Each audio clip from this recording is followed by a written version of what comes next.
Mama journaliste ngana lobaki mukolo caméra ya kokoma premier ministre muyibi ambongo aleta wana na kokenda kana itando nyonsi kena kolobaka jamais katumba mwake siko tokotuna kana kata campagne na ye kama kamba katumba mwake nani expliquer ngote crash avait sali crash mutu moko kaka kufi bino bobiki après quelque temps ba ko nommer premier ministre akoyebisa biso avant biso te ba koyoka yena kata campagne na ye Katumba mwake akufa ndenge nini avion wana ezalaki ya Moïse Katumbi avion wana tokotuna Moïse Katumbi avion wana ba dédommage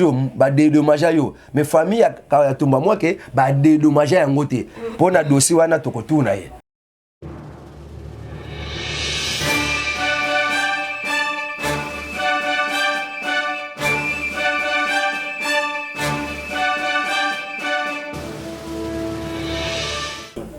Bonjour fidèles internautes, c'est des fonds de l'air où vous avez besoin de biso. Nakati Tinka télévision. Ils ont vraiment et c'est mon makasi repousse na pona ko yema vraiment besoin de biso. Nakati Tinka télévision. Merci vraiment la fidélité voilà kisaka. Et à s'abonner puis à partager, à consommer vraiment ma vidéo na biso. Au continuer ko zalawana na Tinka télévision bo zapaka tesu moni Tinka télévision et si ko to misala ko yela bino basango et tali vraiment mboka na biso. Fidèles internautes l'autre zana mona mboka. Moi na manyanga obo misa toujours comme on a Tinka télévision malgré moi ba mikolo belé to monanité mais le là c'est décidé ya koya ko révéler to pe koloba lokola misa toujours kolobela mboka to zaline awa ba mbote toujours ezonga kala ba kolo chaîne na kombo ya papi kelina refin qui sombe na bosente mo vieux Lucas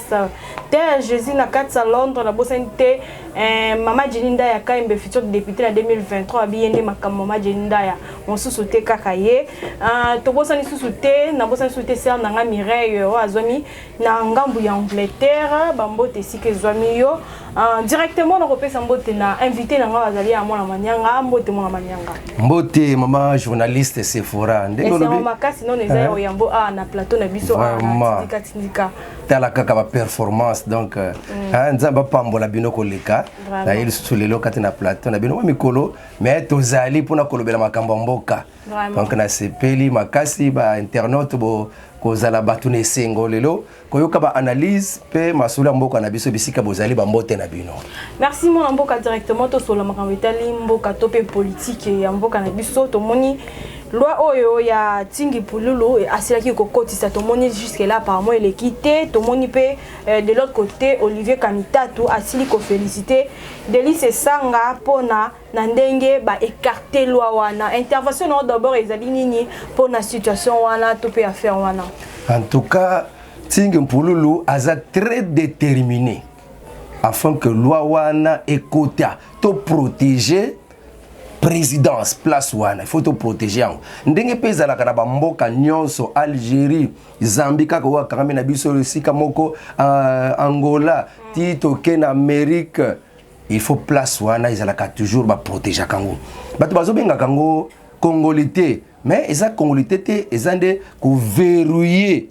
place wana ya présidence muto alingia comme président de la République na mboka na biso Congo il faut azala de père et de mère congolais parce que kotala makambo to lekisi na mboko yo kozwa ba paya o bako kambaka biso ba kotisi ba fictif ba kotisi ba étranger bakangi mboka na biso kopesa biso carte d'identité te nyonso wana ezalaki ba moyen pona kokota na mboka na biso bato baza ba congolais te yango wana tolobi ke mboka na biso Congo sikoyo pona mukonzi akoma président muta akoma président faut azala de père et de mère Tingi Mpululu akotsa loi wana bandaka na parlement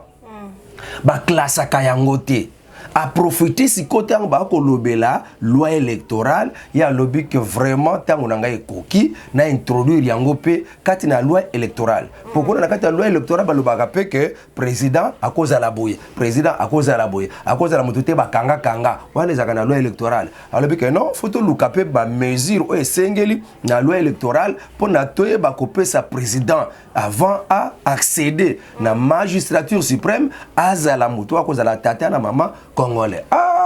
tango yé pa ba G7 groupe ya ba député o ba sala mebe kwana lokola ba Denis Sesanga ba Claude Lubaya bango ba boy parce que ba kamba makapa Katumbi autorité morale na bango Katumbi pona bango Katumbi ou rien donc loi wana ekokota te po président Félix alongola Katumbi na kati ya course ceux qui ba adopter loi wana yango ba musu ba lobi que non tika ezala mupanzi yango wana kamite tout yango yoki yango a féliciter Claude Lubaya a félicité Denis Sanga parce que loi wana e wuti na ba oyo bazana société ya ba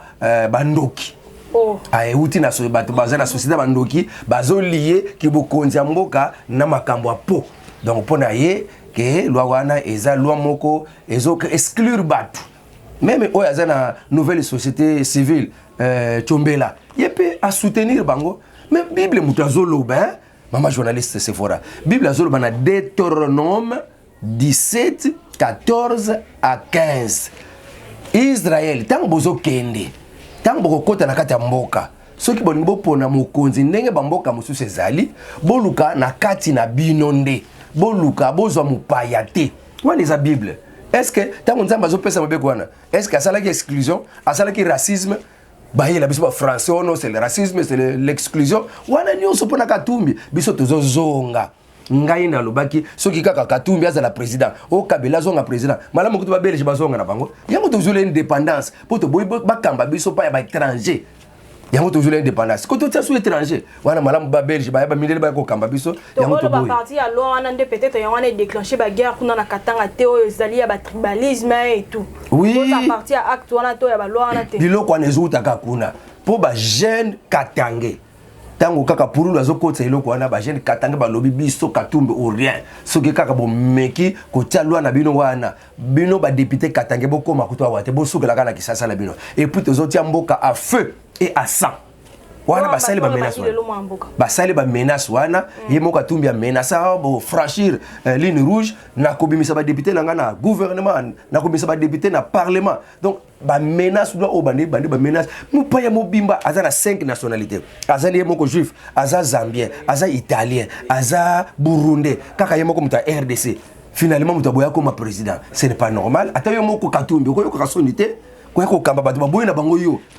koya kokomela biso mokonzi na kati ya mboka tobongisa balwa na biso ekoma ke bokeba bali babeta bino bali baboma non il faut tika makambo ne biso tozobongisa makambo mboka na biso loi oyo ya ko verrouiller et ça pour na bonheur à Congolais au monde Amérique Amérique ndenge za la kaboye ata aux Américains mais au botama na Amérique te ou comme président d'Amérique te mais aux Américains tatano américain maman américaine mais soko botama na Congo okokoma président d'Amérique te muta okokoma président d'Amérique faut bota makana na mabele Amérique eza ndenge na bango basala mebeko siko nana muta loba ke non eza exclusion na muta loba ke eza séparatiste kaka biso na Congo donc eza moi passe na makambo tozokuta na Congo parce que bango bazala ba mbongo bako corrompre n'importe qui bako sala n'importe quoi alors yango ba osala makambo wana mais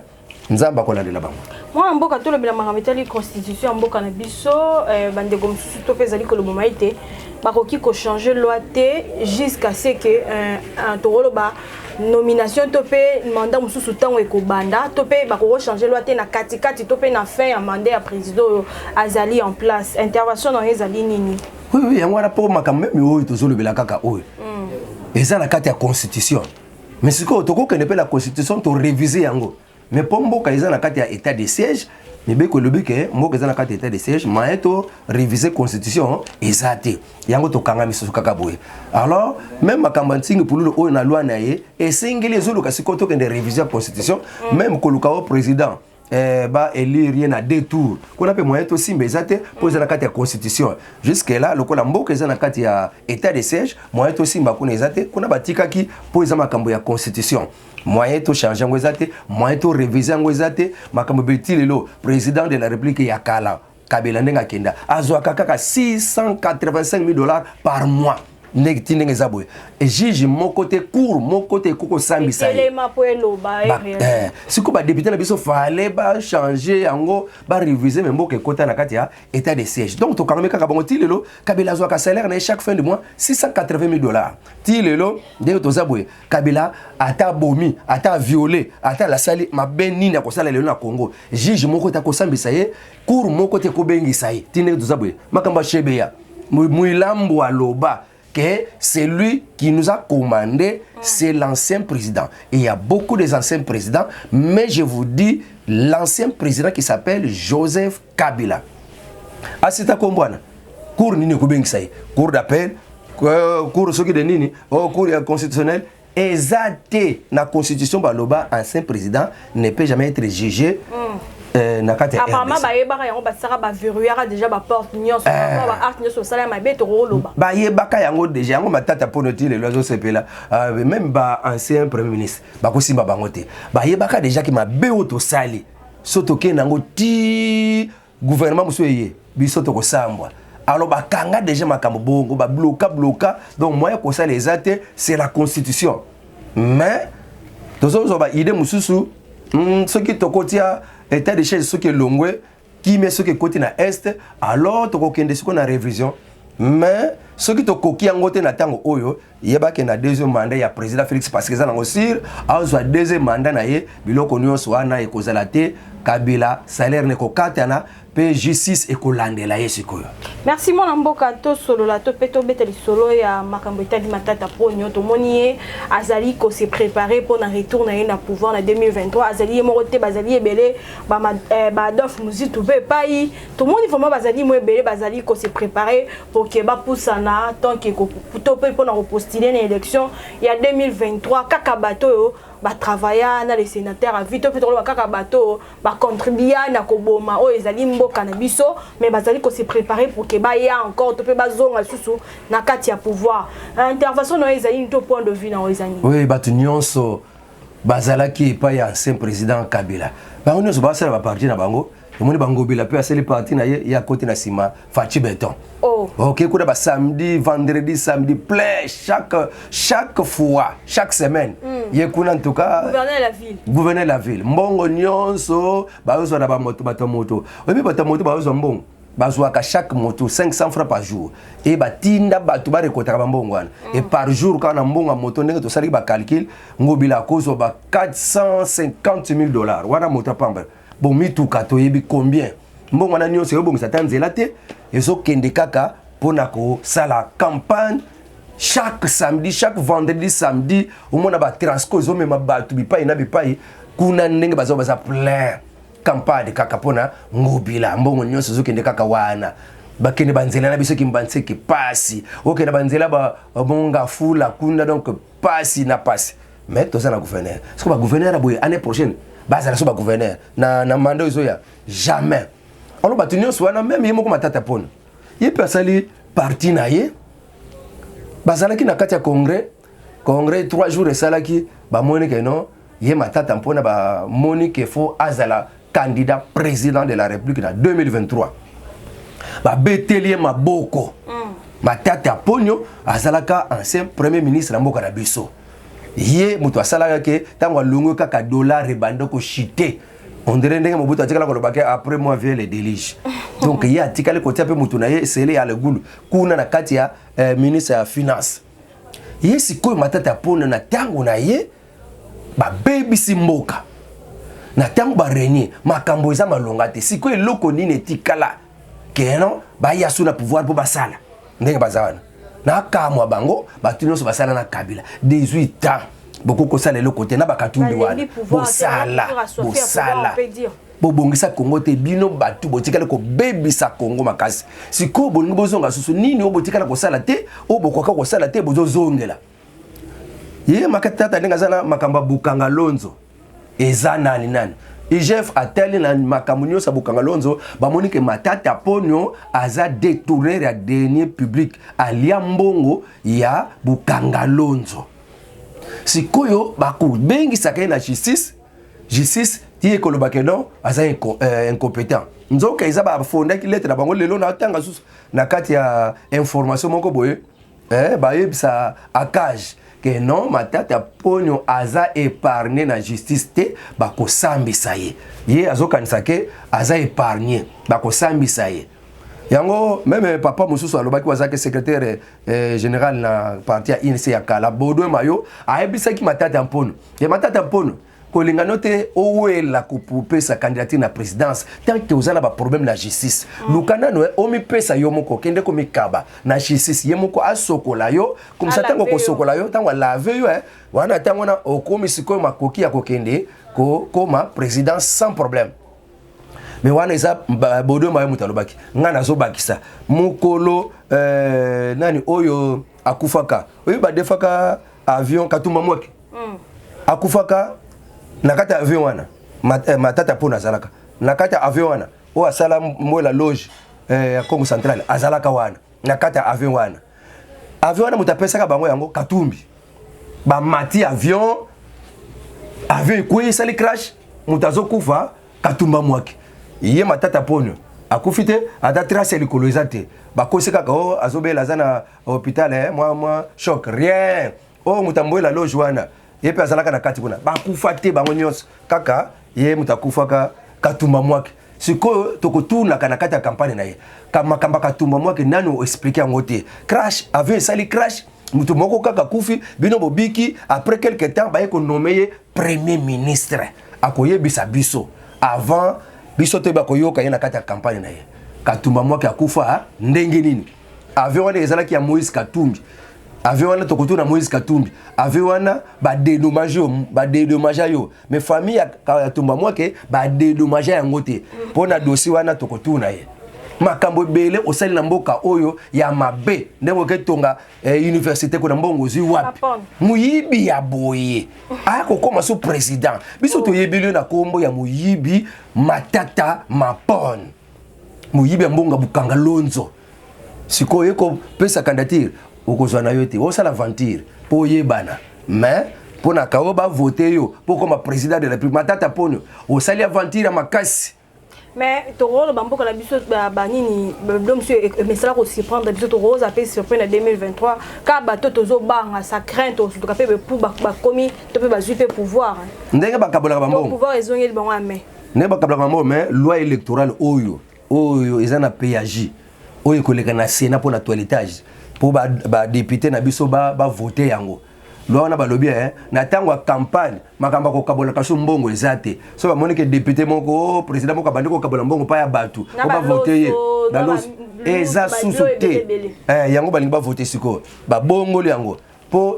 bato ya mbongo kaka bazole kaka biso tozangi mbongo ata okupisi candidature ba ko voter ka mutambongo biso ba ko voter biso te yango bali biso nyonso uniforme mutakopesa mbongo pa ya ba électeur azate yo pesa message na yo pesa projet na yo wana nde koleka siko bien tokotala siko makamba mbongo koleka siko wana te tokotala siko yo nani wako eleka siko président na kati ya mboka ba voter na ndenge ya message na ye liberté provisoire ya Massaro, Daniel Massaro, tout le monde va libérer, enfin. Tu as évité, Bandeko, tu peux battre ce comme Kaka, va libérer Bango, liberté, liberté provisoire et par après, tu as la suite, na Bango, tu vas continuer toujours au sein de Bango, ton déni. O yamba qui non, nos messages en indégni. Vraiment, moi, na mboka, journaliste, na biso, na sepilaka ba question on pose akapo biloko ndenge na ta ba internet bazo kabiso bazo ba ke bon to ezela na no réponse à moi na manianga. Justice ezo baise biso makasi elembisa biso kala mite tozalaki na ba makambo ya camera azui liberté provisoire ye ba katela ko 13 ans e ko sala kaka inane e komi ba pesi liberté provisoire akotambola te quelques jours kaka fois kende azobela fois kende France okoma kuna awa batika lokubimisa makambo ke non makambo nyonso ezaki ya camera balave siko tokomi ko weyo kwa susu ke non kuna susu nde kuna ye cousin na ye oyo ayiba mbongo azalaka na tala ba dollar ebele akangisi yango liboke azwi mwana na ye akokanisa taille ya liboke ya dollar na taille ya mwana na ye batuni mbongo zwi wapi ozo kokanisa wana tala isali ba bot ya ba dollar atala mwana na ngao oza taille moko na taille ya mbongo video tambola mbongo ozwi yango bejisi sala ndele mbongo ozwi yango wapi tango kaka batindele invitation akimi batindele mandat d'amener ti ba kangiye ba coach na boloko babandi ko sambisa ye na ba Jamal e comme lupango oyo Jamal apesa Masaro le oui muye mutapesa nga mikanda kutu ezati siko ti lelo toyo kasusu azwi liberté provisoire na moni nete bazobongisa makambo kaka ya camera lokola camera azozwa azwi déjà liberté provisoire siko le 11 mai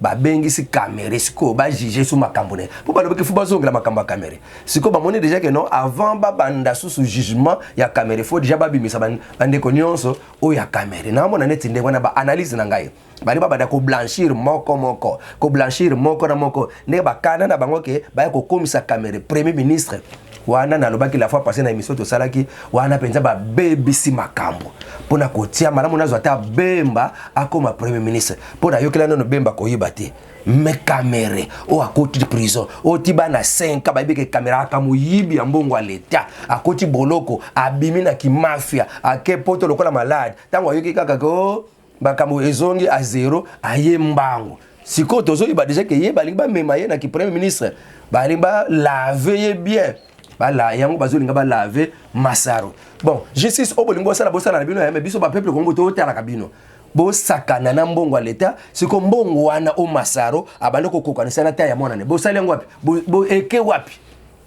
justice olobini comme premier ministre to bité bino bande ko bozala kati ya parti aux parti au pouvoir bo bima to bo réaction na bino non ezala ni ngana lobaki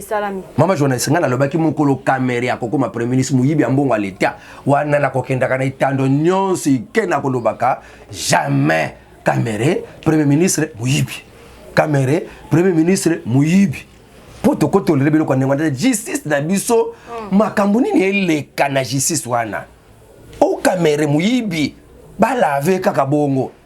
oh ekosimba te boluka te premier ministre mususu makambo na yate bo laver na bino masaro mbongo wana oya chaki boti ya mbongo wana wazokokanisa na mwana na ye boti ya mbongo na eke wapi banda ko bakabile pa Jamal oye banete ndako ko bakabile ndako banda ko lokuta siko biloko wana biso nyonso to yoka yango boko tia biso wapi justice boluka ba communicateur siko ba expliquer makambo wana nana pour vraiment tozo comprendre bino te justice makambo salaka makambo caméra et salir président Makasi de balobaka na français que ils ont éclaboussé makambo mvindu wana président na pouvoir net okolo na pouvoir nyonso donc ils ont rendre état de droit nul makambo caméra ils ont commis état de droit donc ya pamba batu comme ko secrétaire de droit pour makambo caméra kaka donc caméra ya communal ayiba naye asala nyonso état de droit équipa yete yepe a commis lokola Kabila oh non wana to c'est plus langote azwaki liberté provisoire naye na ndenge ba juge ba pesa ki liberté provisoire soki ekosuki la ndenge to tali la bango mais peuple congolais ayibika ba yiba mbongo a l'état bazongi spena noté ti lelo pona biso ata ba mati bango ata ba laver bango mais ti lelo biso tozo ba kaka bazaka ba miyibi Voilà mboka tomoni élection ba gouverneur tomoni quelques gouverneurs ya UDPS ba bimi na ba poste ba ju ba poste na bango ba vice premier ya ba gouverneur tomoni ba Jekoko et babimo ebele trop quand on intervention parce que tout le monde na régime ya Kabila ezalaki ba ndeko to pe ba proche na ekaka bazalaki na Tanganyika bazali na ba province mo ebele mais to ebité na temps oyo bandeko mususu bazolo ba été to pe ezali ko lobama été facha te pe kaka bandeko na ye to pe ba connaissance na ye bandeko na ye ba luba intervention na ezali pona makambo ya gouverneur en tout cas makambo leki na bien ba union sacrée ba candidat nyonso batinda ki na ba province vraiment ba bimi na bango bien ba bimi penza ba bimi à part kaka na Sankuru kunande candidat ya union sacrée ba betie qui s'embête et pas ya candidat indépendant Gilles Lodi yende ya buki kota Sankuru yende ya beti candidat ya union sacrée mais côté nyonso etikali à part deux provinces province ya Chopo na province ya Congo central kunande ba candidat ba kutanaki na ba point moko na province ya Choko ezande mama Madeleine na papa Tony Kapalata bangonde bazaki na ba point moko esengeli semaine ozoya mercredi bangonde bako zongela élection na bango na Congo central ezande mama Nguda Nefertiti mama Nefertiti na papa Guy Bandu bangonde bako zongela deuxième tour eko ya pona bango mais ba province mususu en tout cas c'était très bien Tolobi Sankurinde Gilles Lodi Lomami Nathan Ilunga na Olomami ezande Isabelle Yumba basi ba Yesu sobele Kasai Central John Kabeya Maniema Iber Kikanda Maindombe Rita Bola oyebi mama wana Rita Bola wazaka na DGRK ba yiba ba mona peke moyiba mbongo susu ya DGRK wala vanda na ye na parti ngobila akepe sa candidature ya mama gouverneur kuna azui union sacrée batalaka nano ba candidat ba kotindaka muto déjà ayeba ne pas batunyo ce que mama Rita Bola azalaka na DGRK batalaka makambo na ye ayeba mbongo misolo l'état bakete gona akoyiba ndeni isa passe Tanganyika kuna nde muto ya biso ya IDPS Julie Ngungwa na Kasai Oriental Mathias Kabeya na Mathias Kabeya na Kinshasa awa ezaki nde Jekoko nde aza epa na biso comme vice gouverneur de bangwana babimi nde tozo souhaiter bango musala malamu parce que kozala gouverneur eza ko aider mokonza mboka donc soki ozo sala na ndenge mabe ou détruire mokonza mboka. Nous vous souhaitons un bon travail aux alamuto AFDC aux alamuto ensemble to lingite ke oyo kaka makambo ya autorité morale nga baati mutatinda ngai nga kutu o mutatinda ngai nde ko yoka kama mibeko ya baati o yoka kama mibeko ya mutatindi o ya ensemble awande bozaba gouverneur ya baati te bozaba gouverneur ya Katumbi te bozaba gouverneur ya autorité morale songolo te mais bozaba gouverneur bokolanda mibeko ya Fachi Beto sengi bosala musala malamu parce que ba esprit ba sécession eza déjà ceux qui vont voter loi wanate c'est ce que salama alors to boy makambo salama ya mabe boyo kami beko ya quelque part to lingi bo salama sala ya bien pona ba gouverneur bangwana ba bimaki deux provinces ka ketikali oyo to ko sala élection mercredi ya semaine oyo zoya semaine oyo to banda le 8 le 9 le 10 11 le 12 peut-être que ça le 12 donc ya wana pona makamba ba gouverneur 14 provinces ezaki concernées. Province moko ezalaki ya problème ya Lualaba. Kuna pe muyeje bazwaka ye muyibi ya mbongo leta pa EGF. Ndenge na Congo Central. Atuma tibana bazwaka ye muyibi ya mbongo leta. Atuma tibana alongwa. Mais kuna na Lualaba baboyi ko programmer élection gouverneur pona nini to yebite ministre intérieur na biso ya lobaki ke ye muyeje balongola kayete. Nde eloko wana kutu donc sikoy koma kaka o muyeje foazonga na ye muyeje foazonga. Donc mbidinga ezana kata Lualaba kuto na condamna ka ba système ya ba fédération IDPS zakuna baza sima ya kozonga ya muyeje ou aza muta PPRD je ne sais pas comment vous êtes là-bas. Alors tozoko kebisa bino tika mama Fifi Masuka asala musala na ye lokola ba boy ke basalisa élection ba gouverneur kuna mama Fifi Masuka za le cœur de Fachi aza mutu oyo atilaka Fachi atilaka motema botika ba aventure bino fédération kuna na kati ya Lualaba fédération IDPS bo soutenir Fifi Masuka bino bokomi ko benga Jezabel ou aza cœur motema ya Fachi bokeba na bino so bo dérouter na zongisi bino na nzela. C'est ça mwana mboka mama na kopesa na bazanga pena pesa communiquer ya Robert Jazoya na kati ya Congo awa le 7 juin pona ko ya ko consolider boyokani na biso na Belgique bana pe en tant que communicateur fona informer bino roi belge pona to boyokani na biso zonga na Belgique malamu roi belge azoya pona na ba investisseur na ye lokola ba koloniza biso azoya pona relation diplomatique ba relation nyonso ya makambo économie ba azoya na ba investisseur bino bokono baka investisseur ba ya mboka ezana guerre ba azoya na ba investisseur bino bozaka mitima mabebo linga mboka konge bonga te ba investisseur bazoya akoya na premier ministre na ye akoya pena bato mususu bakolanda talaka après roi soka voyager ayaka na délégation ya makasi mais na lobi que si tous les investisseurs bakoya bato ebele na kata Congo balingaka te ba investisseur baya wana minoko fungwami je le lingete yo je le lingete ne bazoya na bango na temps oyo wana. Merci mon amboka vraiment to comme na suka émission ya biso une année ya état de siège to ya bilan nango intervention na yo ezali nini par rapport na yango pour que to chute vraiment. Journaliste Sephora état de siège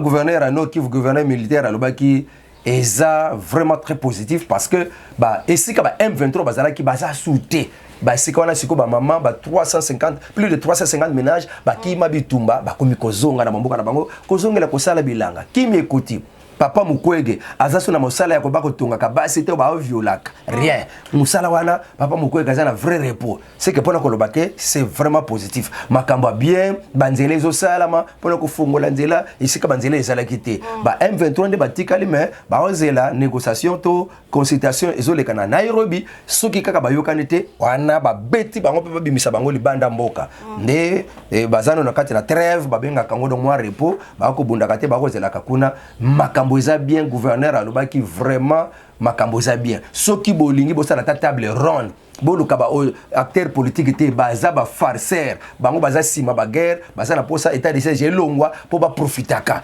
mais alobi botuna population ba koyebisa bino ke ki mi ekoti makambo eza bien. Donc, paix et zozonga malembe, ndenge président Félix Aloba que je ne serai pas, vraiment, je ne me sentirai pas vraiment à l'aise tant que paix côté na nukuna na kati kota vraiment malamu qui mezo kota ba groupe armé balinga tika menduki na bango pour qui me kota bravo pour l'état de siège, bravo à notre président de la République. Merci mon manière à numéro na yo pour que to chité ba mbote na yo vraiment pour to comme na suka. Ah to comme déjà na suka. Mais quand moi iloka muketa 1 minute pour na bato yo ba dongolimi samboka na biso basali bloc patriotique FCC lamuka bakesanga basali libala ya bandoki yo falo bandoko yebisaka biso ke kabwana suke na lingi olingi na coopérer na yo yetango biso to kabwane yake kosala libala bato babebisa mboka ba nyoko la mboka ba boma mboka bakunda bato libulu moko ya fausse commune et la muka kesala na bango boyokani batambola kilobi mais en tout cas John numbi wana numbi soki na babelo benga numbi wana oyo azalaka ministre ya santé